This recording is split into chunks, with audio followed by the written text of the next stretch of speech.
Shalom, selamat pagi, selamat berjumpa di dalam Renungan Embun Pagi bersama dengan Kota Daud Ministry. Tema renungan kita pada pagi hari ini adalah Cintailah Kebenaran. Renungan ini saya ambil di dalam kitab Amsal pasal 29 ayat yang ke-7. Demikianlah firman Tuhan. Orang benar mengetahui hak orang lemah, tetapi orang fasik tidak mengertinya. Saudaraku sekalian di dalam Tuhan, siapakah orang benar yang dimaksud dalam Alkitab? Orang benar adalah orang yang percaya kepada Yesus dan melakukan firman-Nya, karena Yesus dan firman-Nya adalah kebenaran. Kebenaran manusia bagaikan kain kotor di hadapan Tuhan, tetapi kebenaran yang berasal dari Allah adalah kebenaran yang abadi, karena kebenaran adalah milik Allah. Saudaraku sekalian, sadar atau tidak sadar, dunia sedang mempertontonkan kepada kita ketidakadilan. Dunia yang penuh dosa ini menginjak-injak hak-hak orang yang lemah.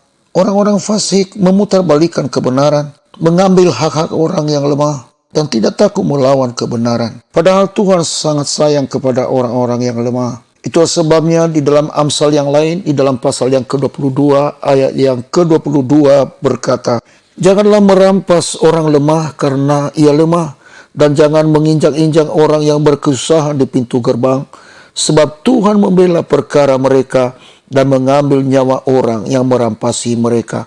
Saudaraku sekalian, di dalam nats yang sudah kita baca tadi di dalam pasal 29 ayat yang ke-7, bahwa hanya orang benarlah yang mengetahui hak orang lemah, sedangkan orang fasik tidak mengerti tentang hal itu. Itulah sebabnya orang fasik tidak tahan di hadapan Tuhan, dan mereka telah menjadi musuh Allah, dan mereka melakukan hal yang jahat di hadapan Tuhan. Saudaraku sekalian, penting sekali kita menjadi orang benar.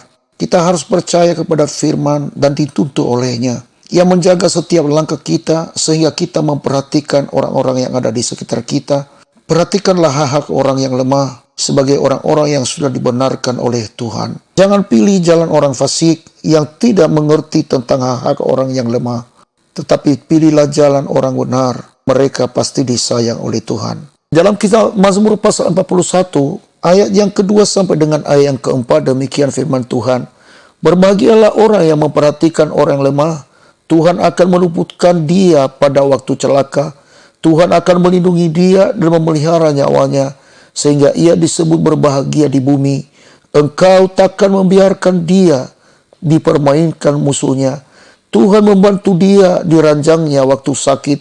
Di tempat tidurnya kau pulihkannya sama sekali dari sakitnya." Oh, sungguh luar biasa janji Tuhan kepada orang-orang benar yang memperhatikan orang-orang yang lemah. Bahkan ia disebut orang yang berbahagia. Saudaraku kekasih di dalam Tuhan, betapa mulianya orang-orang yang hidup dipimpin oleh firman Tuhan. Mereka ditolong oleh Tuhan dan meluputkan mereka dalam bahaya. Tuhan menjadi perlindungan mereka dalam segala keadaan. Untuk itu penting sekali kita mencintai kebenaran selama kita masih ada di dunia ini. Sebab pada waktu kita mencintai kebenaran, kita dipelihara olehnya. Ya, memang untuk menjadi orang benar ada konsekuensinya. Ada harga yang harus kita bayar. Sebab dunia ini menawarkan kita untuk menjadi hidup fasik karena iming-iming dunia ini. Namun orang-orang yang berpegang teguh kepada kebenaran dan yang mencintainya, hidupnya selalu berkenan di hadapan Tuhan. Saya Pendeta Saluhu di sini. Saya ucapkan selamat pagi, selamat beraktivitas. Tuhan Yesus menyertai kita sekalian. Shalom, Maranatha.